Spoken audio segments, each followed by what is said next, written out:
આંગણે લીલીછમ ઉભેલો તુલસીનો છોડ માત્ર એક વનસ્પતિ નથી, પરંતુ તે માતા વૃંદા અને મહાલક્ષ્મીના દિવ્ય સ્વરૂપનું પ્રતીક છે. તુલસીના એક પાનમાં શ્રી હરિ પ્રત્યેની અનન્ય ભક્તિ અને અખૂટ પુણ્ય સમાયેલું માનવામાં આવે છે. જ્યાં તુલસીનું નિત્ય પૂજન થાય છે, ત્યાં સુખ, શાંતિ અને સકારાત્મકતાનો વાસ રહે છે. તો આવું જાણીએ કે તુલસીનો છોડ આંગણામાં રોપતી વખતે કઈ બાબતોનું રાખવું ધ્યાન. માહિતી આપશે ગુરુજી પ્રફુલભાઈ પંડ્યા. જજાગ્રતો દૂરમુદયતિ દૈવં તદસુપ્તસ્ય તથૈવૈતિ દુરંગમન જ્યોતિખાન જ્યોતિરે કંતન્મે મનઃ શિવ સંકલ્પમસ્તુ. જય ભગવાન મિત્રો, હું છું પ્રફુલભાઈ પંડ્યા. ભક્તિ સંદેશ કાર્યક્રમની અંદર આપનું સ્વાગત છે. મિત્રો, આજનો વિષય જે છે તુલસીના છોડનો મહિમા. તુલસીના છોડનો મહિમા આજે આપણે એના વિશે ચર્ચા કરીશું.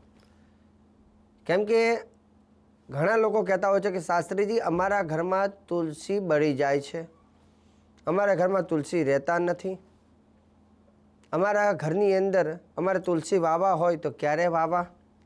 આ બધા લોકોનો જ્યારે આવો પ્રશ્ન આવે છે ત્યારે હંમેશા શાસ્ત્ર પ્રમાણે સચોટ હું જવાબ આપતો હોઉં છું. કેમ કે તુલસી એ કોઈ વૃક્ષ નથી, તુલસી સ્વયં લક્ષ્મીનો અવતાર છે. જે ઘરની અંદર તુલસીનો ક્યારો નથી એ ઘર નથી, એ ઘર ના કહેવાય, એને સ્મશાન કહેવાય. ઘરના આંગણામાં આમ તો કહેવાય છે કે મારે આંગણે તુલસીનો ક્યારો, શાલિગ્રામની સેવા, કે તુલસીનો છોડ ક્યારે રોપવો જોઈએ એની પણ વિધિ વિધાન આપણને ખબર હોવી જોઈએ. કેમ કે યોગ્ય દિવસે જો તમે એનો છોડને રોપતા નથી, યોગ્ય વિધિ વગર તમે ડાયરેક્ટ મૂકી દો છો અન્ય દિવસોમાં, તો એ છોડનું ઉછેર પણ થતું નથી, અથવા એ ખાસ કરીને એ ક્ષય પણ થઈ જતું હોય છે. તો પહેલાં તો શાસ્ત્રમાં શું લખ્યું છે કે ક્યારે તુલસી માતાને રોપવા જોઈએ? એવું કહેવાય છે કે આવો પ્રશ્ન નારદજીએ શિવજીને કર્યો હતો, અને ત્યારે શિવજીએ નારદજીને જે કહ્યું હતું તે હું તમને કહું છું, તમે સાંભળો. એવું કહેવાય છે કે શિવજી નારદજીને કહે છે કે જ્યારે પણ તુલસી માતા રોપવાના હોય તો હંમેશા અજવાળિયા પક્ષની અંદર જ રોપવા જોઈએ. અંધારિયામાં તુલસી ન રોપવા જોઈએ. કેમ કે મહિનામાં 15 દિવસ અજવાળિયું અને 15 દિવસ અંધારિયું હોય છે. તો અજવાળિયાના 15 દિવસમાં તુલસી રોપવા જોઈએ. હવે એમાંય પાછી કઈ તિથિએ રોપવા જોઈએ? તો એની અંદર એવું કહેવાય છે કે તુલસી માતાનું પ્રાગટ્ય દ્વાદશી એટલે 12ના દિવસે તુલસીજીનો પ્રાગટ્ય દિવસ ગણવામાં આવે છે. તો તુલસીનો છોડ જો તમે રોપવાના માંગતા હોય તો દ્વાદશીના દિવસે, 12ના દિવસે તુલસી માતાનો છોડને રોપી શકાય. એકાદશીના દિવસે પણ રોપી શકાય. હવે રહી વાત કે તુલસી માતાને જો તમારે તમારા કુંડામાં કે ઘરમાં રોપવા હોય તો એની વિધિ વિધાન પણ થોડી જાણી લઈએ. એવું નહીં કે માટી નાખીને સીધા મૂકી દેવું, એવું નહીં. તુલસીને તમારે રોપવા હોય તો પહેલો જે કંઈ કુંડું તમે લાવ્યા, કુંડાને પાણીથી થોડું એક વખત સાફ કરીને શુદ્ધ કરો. માટી પણ એકદમ પવિત્ર અને શુદ્ધ માટી લાવો, અને શુદ્ધ માટીમાં તમારી ઘરમાં જે કંઈ તીર્થજલ હોય, ગંગાજલ, યમુનાજલ, નર્મદાજલ, એ થોડુંક એ પાણીમાં નાખો, મતલબ એ માટીમાં મિક્સ કરો. બીજા નંબરની વસ્તુ, તમારી પાસે કોઈ તીર્થક્ષેત્રની માટી હોય, જેમ કે પ્રયાગરાજ તમે ગયા હોય, કુંભના મેળામાં ગયા હોય, ચારધામની યાત્રામાં ગયા હોય, તો તે જગ્યામાં જે પવિત્ર માટી જે હોય એ તમે કદાચ ઘરે લાવ્યા હોય તો એ માટી થોડીક ચપટી ભરીને એમાં નાખી દેવી, અને કુંડાની અંદર એ પવિત્ર બધી માટી એકત્ર કરવી, એમાં માટી બધી પધરાવી, ચોખ્ખી માટી, અને એમાં થોડું પાણી નાખવું, અને વચ્ચે જગ્યા કરી અને તુલસી માતાને વચ્ચોવચ્ચ અંદર પધરાવવા. તુલસી માતાને જ્યારે તમે પધરાવો છો ત્યારે તમારે શક્ય હોય તો બોલવાનું ઓમ વૃંદાય નમઃ, ઓમ વૃંદાય નમઃ. તુલસી માતાનું એક નામ છે, એ નામ બોલીને તુલસી માતાને અંદર પધરાવવા કુંડાની અંદર. બીજી અન્ય જે કંઈ માટી હોય પણ માટી પાછી તુલસીની ચારે બાજુ ફરતી અંદર તમારે પધરાવી. જરૂર હોય તો થોડું એમાં ખાતર પણ તમારે પધરાવવું, કેમ કે ખાતર પધરાવવાથી એ વૃક્ષ, તુલસી માતાનું જે વૃક્ષ છે એ એકદમ સુંદર બને છે. તમને કહી દઉં, તુલસી હેમ રૂપા ચ રત્ન રૂપા ચ મંજરી. શાસ્ત્ર એવું કહે છે કે તુલસીના જે પાન છે ને એને સોનું કહેવામાં આવે છે, અને તુલસીની જે માંજર છે ને એને રત્ન કહેવામાં આવે છે.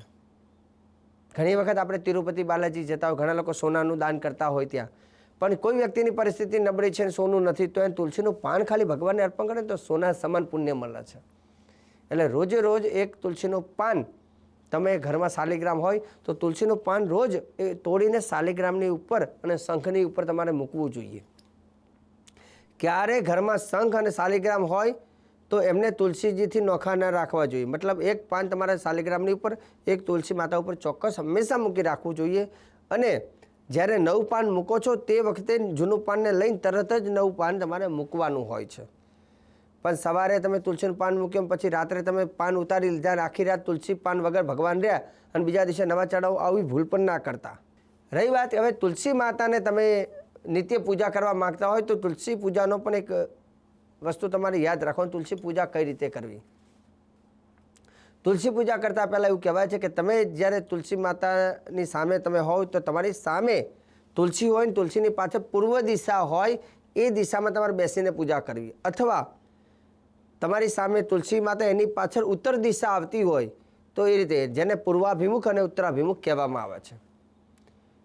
તુલસી પૂજા વખતે સ્નાન કરી પવિત્ર વસ્ત્ર ધારણ કરી તમારે પૂર્વાભિમુખ અથવા ઉત્તરાભિમુખ બેસીને એવું કહેવાય પહેલાં તો ગાયત્રી મંત્ર 108 વખત મનમાં બોલવો અને ગાયત્રી મંત્ર પૂર્ણ થયા બાદ કંકુ તમારે લેવાનું. તુલસીની પૂજા કરતી વખતે પહેલાં તો થોડું તાંબાના કલશમાં જલ લેવું, તુલસી માતાને જલ અર્પણ કરવું. પછી 2 હાથે કંકુ લેવું, તુલસીને માતાને કંકુના છાંટા કરવા. અને એ વખતે શક્ય હોય તો આ મંત્ર યાદ રાખવો, ઓમ તુલસ્યૈ નમઃ, ઓમ તુલસ્યૈ નમઃ. પછી કંકુ અર્પણ કરો એટલે ગંધમ સમર્પયામી, ગંધ એટલે કંકુ, તો ઓમ તુલસ્યૈ નમઃ ગંધમ સમર્પયામી, કંકુ છાંટા કરવા. પછી ચોખા લેવા, ઓમ તુલસ્યૈ નમઃ અક્ષતાન સમર્પયામી. જો એ ન ફાવે તો ખાલી એમને તમે ચડાવી દેશો તો પણ ચાલશે. તો આ રીતે રોજે રોજ તુલસી માતાને થોડું પાણી, કંકુ અને ચોખા અર્પણ કરવા. શક્ય હોય તો તુલસીના વૃક્ષની આજુબાજુમાં સરસ મજાનો ધૂપ, ગાયના ઘીનો દીવો તમારે કરવો.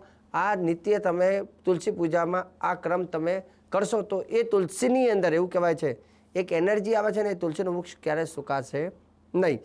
શાસ્ત્ર અનુસાર એવું કહેવાય છે, નમો નમસ્તે તુલસી પાપમ હર હરિપ્રિયે તુલસી અમૃત જન્માસી સદા ત્વમ કેશવ પ્રિય. હે તુલસી માતા, તમે સદાય કેશવને પ્રિય છો અને મારા જીવનના પાપમાંથી મને મુક્તિ કરો, મારા ઘરની અંદર સુખ શાંતિ અને સમૃદ્ધિ આપો અને મારા ઘરની અંદર શાંતિ આપો, ધન આપો. આવી પ્રાર્થના તુલસી માતાને આપણે કરતા હોઈએ છીએ. સાથે સાથે એવું કહેવાય છે કે તુલસી માતા સુકાઈ જાય એટલે ઘણા લોકો ફેંકી દેતા હોય છે, તો આ ભૂલ નહીં કરતા.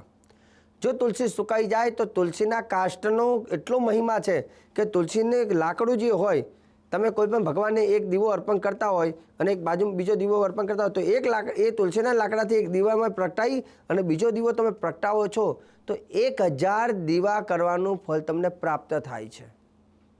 હવે આગળ વાત કરું કે તુલસીનું કાષ્ટ બીજું વિશેષ શું મહત્વનું છે. કોઈ આજુબાજુમાં કોઈ વ્યક્તિનું મૃત્યુ થયું હોય, એને અગ્નિ સંસ્કાર કદાચ થતો હોય, તમે તુલસીનું લાકડું ખાલી એને અગ્નિ સંસ્કારમાં મૂકી દો ને તો એવું કહેવાય છે કે એને દેવદૂતો એને લેવા માટે આવે છે. આટલી તાકાત તુલસીના કાષ્ટમાં છે. ત્રીજી વાત કહી દઉં કે જે વ્યક્તિ તુલસીના કાષ્ટ, તુલસીના છોડના લાકડાને મૂકી રાખે અને પોતાના ઘરે જ્યારે યજ્ઞ થતો હોય ને યજ્ઞની અંદર તુલસીના લાકડાને કાષ્ટને જો યજ્ઞમાં હોમવામાં આવે છે તો એનાથી અપાર ધનની પ્રાપ્તિ થાય છે. એટલે તુલસીનું કાષ્ટ સુકાઈ જાય એટલે ફેંકી ન દેતા, પાણીમાં પધરાવી ન દેતા, એને સાચવીને રાખજો. એનાથી ઘણા બધા લાભ શાસ્ત્રમાં લખેલા છે. તુલસી ક્યારે ન તોડવા. શાસ્ત્ર તો એવું કહે છે કે દ્વાદશી, બારસ હોય, પૂનમ હોય, અમાસ હોય, તમારા ઘરમાં સૂતક હોય ત્યારે ન તોડવા જોઈએ. વાર તહેવાર આવે ત્યારે તુલસી ન તોડવા જોઈએ. રવિવારે તુલસી ન તોડવા જોઈએ. આવું બધું પ્રમાણ શાસ્ત્રમાં આપેલું છે. પણ તમારા ઘરમાં જો નિત્ય શાલિગ્રામની પૂજા હોય તો તમને કોઈ દોષ લાગતો નથી. રોજ ભગવાનને ચડાવવા માટે તમે અર્પણ કરી શકો છો, એમાં કોઈ દોષ લાગતો નથી. બીજા નંબરની વસ્તુ, તુલસી માતા જ્યારે તમારા ઘર આંગણે હોય તો અમુક ભૂલ પણ તમારે ન કરવી. કઈ ભૂલ? તો કે તુલસીના છોડમાં ક્યારેય ગણપતિની મૂર્તિ ન મૂકવી, તુલસીના છોડમાં ક્યારેય શિવલિંગ ન મૂકવું, તુલસીના છોડ હોય એની આજુબાજુમાં જૂતા ન હોવો જોઈએ, તુલસીના છોડની આજુબાજુમાં કાંટાવાળા વૃક્ષ ન હોવો જોઈએ, તુલસીની આજુબાજુમાં કચરો ન હોવો જોઈએ અને તુલસીની આજુબાજુમાં સાવરણી પણ ન હોવી જોઈએ. તો આ વાતનું પણ તમારે ધ્યાન રાખવું જોઈએ. દર્શક મિત્રો, આજે ખાસ કરીને ભક્તિ સંદેશ કાર્યક્રમની અંદર સરસ મજાની તુલસી માતાને લઈને શ્રેષ્ઠ જાણકારી મેં આપી છે અને આગળ પણ આવી જાણકારી હું તમને આપતો રહીશ. કાર્યક્રમ જોવાનું ચૂકતા નહીં. મને આપી દો રજા. જય ભગવાન.